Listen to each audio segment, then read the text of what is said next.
Hello বন্ধুরা, তোমাদের জন্য আরও একটি হেল্পফুল এবং ইন্টারেস্টিং ভিডিও নিয়ে চলে আসলাম বাংলা স্টাডি হাব চ্যানেলে। আজকের এই ভিডিওতে আমরা 2026 সালের এবিটিএ টেস্ট পেপারের রিভিশন সেট ওয়ানের ওপর ভিত্তি করে দ্বাদশ শ্রেণীর থার্ড সেমিস্টারের ইতিহাসের 100টি গুরুত্বপূর্ণ এমসিকিউ প্রশ্ন এবং তার উত্তর নিয়ে আলোচনা করব। তাহলে যারা তোমরা আবার ইতিহাসে থার্ড সেমিস্টারের পরীক্ষার্থী, ভিডিওটি একদম স্কিপ না করে পুরোপুরি দেখো, অনেকটা উপকারে আসবে। দেখো, প্রথম প্রশ্ন, কিতাবুল হিন্দ গ্রন্থটি কার রচনা? উত্তর হলো অলবিরুনি। আরেকবার বলে রাখি, প্রশ্নগুলো পুরোপুরি এবিটিএ টেস্ট পেপার থেকে নেওয়া হয়েছে এবং এই প্রশ্নগুলো সলভ করলে তোমাদের আর টেস্ট পেপার ঘাঁটতে হবে না। তোমরা তাই ভিডিওটি পুরোপুরি ভালো করে ফলো করো। আর বলে রাখি, সমস্ত স্টাডি ম্যাটেরিয়াল যা তোমরা ভিডিওতে দেখছো, এটা ডেসক্রিপশনে দেওয়া লিঙ্ক থেকে একদম ফ্রিতে পেয়ে যাবে। ইবন বতুতা কোন দেশ থেকে ভারতে এসেছিলেন? উত্তর হলো মরক্কো। সুলতান মোহাম্মদ বিন তুগলকের আমলে কোন পর্যটক ভারতে আসেন? উত্তর হলো ইবন বতুতা। রেহালা বা রিহিলা গ্রন্থটি রচয়িতা কে? উত্তর হলো ইবন বতুতা। ফরাসি পর্যটক ফ্রাঁসোয়া বার্নিয়ের পেশায় কী ছিলেন? উত্তর হলো চিকিৎসক। অলবিরুনি কার সঙ্গে ভারতে এসেছিলেন? উত্তর হলো Sultan Mahmud. Travels in the Mughal empire গ্রন্থটি কার লেখা? উত্তর হলো ফ্রাঁসোয়া বার্নিয়ের। কোন বিদেশি পর্যটক বিজয়নগর সাম্রাজ্যকে রোমের সঙ্গে তুলনা করেছিলেন? উত্তর হলো ডোমিঙ্গো পেজ। পারস্যের দূত আব্দুর রাজ্জাক কার রাজত্বকালে বিজয়নগরে এসেছিলেন? উত্তর হলো দ্বিতীয় দেব রায়। মোগল সম্রাট জাহাঙ্গীরের দরবারে আগত প্রথম ইংরেজ দূত কে ছিলেন? উত্তর হলো ক্যাপ্টেন হকিন্স। ভক্তি আন্দোলনের আদি প্রচারক বা জনক কাকে বলা হয়? উত্তর হলো শঙ্করাচার্য। বিশিষ্ট অদ্বৈতবাদের প্রবক্তা কে ছিলেন? উত্তর হলো রামানুজ। কবীরের বাণীগুলি কোন গ্রন্থে সংকলিত আছে? উত্তর হলো বীজক গ্রন্থে। শিখ ধর্মের প্রবর্তক কে ছিলেন? উত্তর হলো গুরু নানক। বাংলাদেশে ভক্তি আন্দোলনের মূল প্রচারক কে ছিলেন? উত্তর হলো শ্রী চৈতন্যদেব। সুফি শব্দটি এসেছে সুপ থেকে, যার অর্থ কি? উত্তর হলো পশমের বস্ত্র। ভারতে চিস্তিয়া সুফি সিলসিলার প্রতিষ্ঠাতা কে ছিলেন? উত্তর হলো খোয়াজা মঈনুদ্দিন চিস্তি। মাহবুব ই ইলাহি বা ঈশ্বরের প্রিয় নামে কে পরিচিত ছিলেন? উত্তর হলো নিজামুদ্দিন আউলিয়া।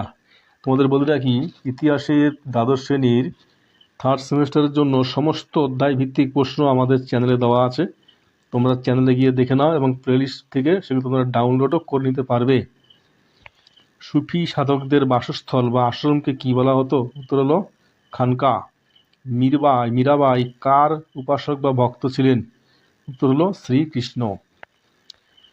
1717 খ্রিস্টাব্দে বাংলার স্বাধীন নবাব কে হন? উত্তর হলো মুর্শিদ কুলি খান। মুর্শিদ কুলি খান বাংলার রাজধানী ঢাকা থেকে কোথায় স্থানান্তরিত করেন? উত্তর হলো মুর্শিদাবাদ। হায়দ্রাবাদের স্বাধীন রাজ্যের প্রতিষ্ঠাতা কে ছিলেন? উত্তর হলো নিজাম উল মুলক। অযোধ্যা স্বাধীন রাজ্যের প্রতিষ্ঠাতা কে ছিলেন? উত্তর হলো সাদাত খান। মহীশূরের শের বা মহীশূর শার্দুল কাকে বলা হতো?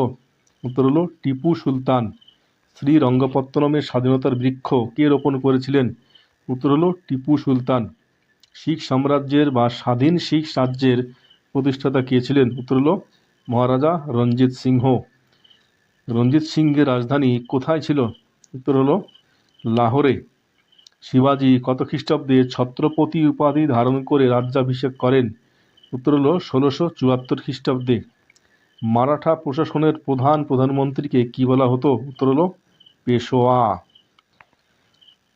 অন্ধকূপ হত্যা ঘটনাটি কত খ্রিস্টাব্দে ঘটেছিল? উত্তর হলো 1756 খ্রিস্টাব্দে। পলাশির যুদ্ধ কত খ্রিস্টাব্দে এবং কত তারিখে হয়েছিল? উত্তর হলো 23শে জুন 1757 খ্রিস্টাব্দে। বক্সারের যুদ্ধ কত খ্রিস্টাব্দে হয়েছিল? উত্তর হলো 1764 খ্রিস্টাব্দে। ইস্ট ইন্ডিয়া কোম্পানি কত খ্রিস্টাব্দে দিল্লির মুঘল সম্রাটের কাছ থেকে বাংলা, বিহার, উড়িষ্যার দেওয়ানি লাভ করে? উত্তর হলো 1765 খ্রিস্টাব্দে। দেওয়ানি লাভের সময় দিল্লির মুঘল সম্রাট কে ছিলেন? উত্তর হলো দ্বিতীয় শাহ আলম। বাংলায় দ্বৈত শাসন ব্যবস্থার অবসান কে ঘটান? উত্তর হলো ওয়ারেন হেস্টিংস। 76 মন্বন্তর ইংরেজি কত খ্রিস্টাব্দে হয়েছিল? উত্তর হলো 1770। বাংলা 1176 সন। অধীনতামূলক নিত্যতা নীতি বা সাবসিডিয়ারি অ্যালায়েন্স কে প্রবর্তন করেন? উত্তর হলো লর্ড ওয়েলেসলি। অধীনতামূলক মিত্রতা নীতি প্রথম কে গ্রহণ করেন? এটা খুব ইম্পর্টেন্ট প্রশ্ন। উত্তর হলো হায়দ্রাবাদের নিজাম। সত্যবিলোপ নীতি কে প্রবর্তন করেন? উত্তর হলো লর্ড ডালহৌসি। চিরস্থায়ী বন্দোবস্ত কত খ্রিস্টাব্দে প্রবর্তিত হয়? উত্তর হলো 1793 খ্রিস্টাব্দে। চিরস্থায়ী বন্দোবস্ত কে প্রবর্তন করেন? উত্তর হলো লর্ড কর্নওয়ালিস। সূর্যাস্ত আইন বা সানসেট ল কোন রাজস্ব ব্যবস্থার সঙ্গে যুক্ত ছিল? উত্তর হলো চিরস্থায়ী বন্দোবস্ত। বন্ধুরা, তোমরা ভিডিওটা ভালো করে দেখো। প্রত্যেকটা প্রশ্ন এবিটিএ টেস্ট পেপার থেকে নেওয়া, এবং এই দুটো সেট তোমরা যদি ভালো করে ফলো করো, আশা করি তোমাদের আর টেস্ট পেপার ঘাঁটতে হবে না বা অন্য কোনো ভিডিও আর দেখার দরকার পড়বে না। একেবারে 100% পরীক্ষায় রেজাল্ট তোমাদের ভালো হবে। রায়তওয়ারি বন্দোবস্ত ভারতের কোন অঞ্চলে প্রধানত প্রবর্তিত হয়েছিল? উত্তর হলো দক্ষিণ ও পশ্চিম ভারতে। তোমরা জানো রায়ত কথার অর্থ হচ্ছে কৃষক। এই ব্যবস্থায় কৃষকদের সঙ্গে সরাসরি জমির বন্দোবস্ত করা হয়। মাদ্রাজ ও বোম্বাই প্রেসিডেন্সিতে রায়তওয়ারি বন্দোবস্তের প্রধান উদ্যোক্তা কে ছিলেন? উত্তর হলো টমাস মুনরো। মহালওয়ারি ব্যবস্থার প্রধান পরিকল্পনাকারী কে ছিলেন? উত্তর হলো হল্ট ম্যাকেনজি। দেখো, মহালওয়ারি ব্যবস্থা প্রধানত উত্তর ভারত এবং পাঞ্জাবে এটা করা হয়েছিল। মহাল কথার অর্থ হলো কয়েকটি গ্রামের সমষ্টি। ভারতে সিভিল সার্ভিসের জনক কাকে বলা হয়? উত্তর হলো লর্ড কর্নওয়ালিস। কর্নওয়ালিস কোড কত খ্রিস্টাব্দে সংকলিত হয়? উত্তর হলো 1793 খ্রিস্টাব্দে। রেগুলেটিং অ্যাক্ট কত খ্রিস্টাব্দে পাশ হয়েছিল? উত্তর হলো 1773 খ্রিস্টাব্দে। পিটের ভারত শাসন আইন কত খ্রিস্টাব্দে পাশ হয়? উত্তর হলো 1784 খ্রিস্টাব্দে। দেখো, রেগুলেটিং আইন অনুসারে 1774 খ্রিস্টাব্দে কলিকাতা সুপ্রিম কোর্ট প্রতিষ্ঠা করা হয় এবং এর প্রথম বিচারপতি ছিলেন স্যার এলিজা ইম্পে। প্রশ্নগুলো আমাদের আগের ভিডিওতে দেওয়া আছে। অত্যন্ত গুরুত্বপূর্ণ প্রশ্ন এগুলো। ভারতের প্রথম রেলপথ কোথা থেকে কোথা পর্যন্ত স্থাপিত হয়েছিল? উত্তর হলো 1853 খ্রিস্টাব্দে বোম্বে থেকে থানে। ভারতে প্রথম রেলপথ কত খ্রিস্টাব্দে চালু হয়? উত্তর হলো 1853 খ্রিস্টাব্দে।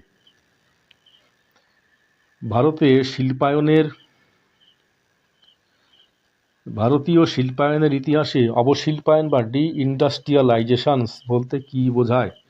উত্তর হলো দেশীয় কুটির শিল্পের ধ্বংস। Poverty and unbritish rule in India গ্রন্থটির লেখক কে? উত্তর হলো দাদাভাই নৌরোজি। ভারতের সম্পদের বহির্গমন বা ড্রেন অফ ওয়েল তত্ত্বের প্রধান প্রচারক কে ছিলেন? উত্তর হলো দাদাভাই নৌরোজি। সতীদাহ প্রথা রদ আইন কত খ্রিস্টাব্দে পাশ হয়? উত্তর হলো 1829 খ্রিস্টাব্দে। কার প্রচেষ্টায় সতীদাহ প্রথা নিষিদ্ধ হয়েছিল? উত্তর হলো রাজা রামমোহন রায়। সতীদাহ প্রথা নিষিদ্ধ করার সময় ভারতের গভর্নর জেনারেল কে ছিলেন? উত্তর হলো লর্ড উইলিয়াম বেন্টিং। বিধবা বিবাহ আইন কত খ্রিস্টাব্দে পাশ হয়েছিল? উত্তর হলো 1856 খ্রিস্টাব্দে। বিধবা বিবাহ আইন পাশ করানোর মূল কারিগর কে ছিলেন? উত্তর হলো Ishwarchandra Vidyasagar. Fort William college কত খ্রিস্টাব্দে প্রতিষ্ঠিত হয়? উত্তর হলো 1800 খ্রিস্টাব্দে। ফোর্ট উইলিয়াম কলেজ কে প্রতিষ্ঠা করেন? অত্যন্ত গুরুত্বপূর্ণ প্রশ্ন, লর্ড ওয়েলেসলি। এটা যদি বলা হয় কেন প্রতিষ্ঠা করা হয়, তাহলে আমরা উত্তর লিখব যে এখানে দেশীয় ভাষা শেখানোর জন্য কিছু ব্রিটিশ করণিক তৈরি করা বা ব্রিটিশদের দেশীয় ভাষা ও পাশ্চাত্য রীতিনীতি সম্পর্কে অবহিত করার জন্য। এশিয়াটিক সোসাইটি কত খ্রিস্টাব্দে প্রতিষ্ঠিত হয়? উত্তর হলো 1784 খ্রিস্টাব্দে। কলকাতা এশিয়াটিক সোসাইটির প্রতিষ্ঠাতা কে ছিলেন? উত্তর হলো স্যার উইলিয়াম জোন্স। কলকাতা মাদ্রাসা কত খ্রিস্টাব্দে এবং কে প্রতিষ্ঠা করে? 1781 খ্রিস্টাব্দে ওয়ারেন হেস্টিংস। হিন্দু কলেজ বর্তমান প্রেসিডেন্সি বিশ্ববিদ্যালয় কত খ্রিস্টাব্দে স্থাপিত হয়? উত্তর হলো 1817 খ্রিস্টাব্দে। মেকলে মিনিট কত খ্রিস্টাব্দে পাশ হয়? উত্তর হলো 1835 খ্রিস্টাব্দে। ভারতে পাশ্চাত্য শিক্ষা প্রসারের ম্যাগনা কার্টা কাকে বলা হয়? উত্তর হলো 1854 খ্রিস্টাব্দে প্রবর্তিত উডের ডেসপ্যাচকে। কলকাতা বিশ্ববিদ্যালয়ে কত খ্রিস্টাব্দে প্রতিষ্ঠিত হয়? উত্তর হলো 1857 খ্রিস্টাব্দে। কলকাতা মেডিকেল কলেজ কত খ্রিস্টাব্দে প্রতিষ্ঠিত হয়? উত্তর হলো 1835 খ্রিস্টাব্দে। আলীনগরের চুক্তি কত খ্রিস্টাব্দে স্বাক্ষরিত হয়েছিল? উত্তর হলো 1757 খ্রিস্টাব্দে ফেব্রুয়ারি মাসে সিরাজউদ্দৌলা ও ক্লাইভের মধ্যে। এলাহাবাদের প্রথম ও দ্বিতীয় চুক্তি কত খ্রিস্টাব্দে স্বাক্ষরিত হয়? উত্তর হলো 1765 খ্রিস্টাব্দে। প্রথম ইঙ্গ-মহীশূর যুদ্ধ কোন চুক্তির মাধ্যমে শেষ হয়েছিল? উত্তর হলো মাদ্রাজের চুক্তি। দ্বিতীয় ইঙ্গ-মহীশূর যুদ্ধ কোন চুক্তির মাধ্যমে শেষ হয়? উত্তর হলো ম্যাঙ্গালোরের চুক্তি। টিপু সুলতান কোন ইঙ্গ-মহীশূর যুদ্ধে নিহত হন? উত্তর হলো চতুর্থ ইঙ্গ-মহীশূর যুদ্ধ, যা 1799 সালে হয়েছিল। সালবইয়ের সন্ধি 1782 কাদের মধ্যে স্বাক্ষরিত হয়? উত্তর হলো মারাঠা ও ব্রিটিশদের মধ্যে। বেসিনের চুক্তি কত খ্রিস্টাব্দে স্বাক্ষরিত হয়? উত্তর হলো 1802 খ্রিস্টাব্দে দ্বিতীয় বাজিরাও ও ব্রিটিশদের মধ্যে। অমৃতসরের চুক্তি কত খ্রিস্টাব্দে স্বাক্ষরিত হয়? উত্তর হলো 1809 খ্রিস্টাব্দে রঞ্জিত সিংহ ও ব্রিটিশদের মধ্যে। দুটো সালগুলো তোমাদের অবশ্যই মনে রাখতে হবে, অত্যন্ত গুরুত্বপূর্ণ প্রশ্ন। যেমন প্রত্যেকটা প্রশ্ন এবিটিএ টেস্ট পেপার থেকে নেওয়া। ইঙ্গ শিখ যুদ্ধ, প্রথম ইঙ্গ শিখ যুদ্ধ কোন চুক্তির দ্বারা সমাপ্ত হয়েছিল? উত্তর হলো 1836 সালে লাহোর চুক্তির মাধ্যমে। শিখ সাম্রাজ্য কত খ্রিস্টাব্দে সম্পূর্ণভাবে ব্রিটিশ সাম্রাজ্যভুক্ত হয়? উত্তর হলো 1849 খ্রিস্টাব্দে লর্ড ডালহৌসির আমলে। চুয়াড় বিদ্রোহের একজন বিখ্যাত নেত্রীর নাম কি? উত্তর হলো রানী শিরোমণি। সাঁওতাল বিদ্রোহ কত খ্রিস্টাব্দে শুরু হয়েছিল? উত্তর হলো 1855 খ্রিস্টাব্দে। সাঁওতাল বিদ্রোহের প্রধান দুই নেতার নাম কি? উত্তর হলো সিধু ও কানহু। সাঁওতাল উপজাতি বা বহির্ভূত বহিরাগত মহাজনদের কি বলা হতো? উত্তর হলো দিকু। কোল বিদ্রোহ প্রধানত ভারতের কোন অঞ্চলে হয়েছিল? উত্তর হলো ছোটনাগপুর অঞ্চলে।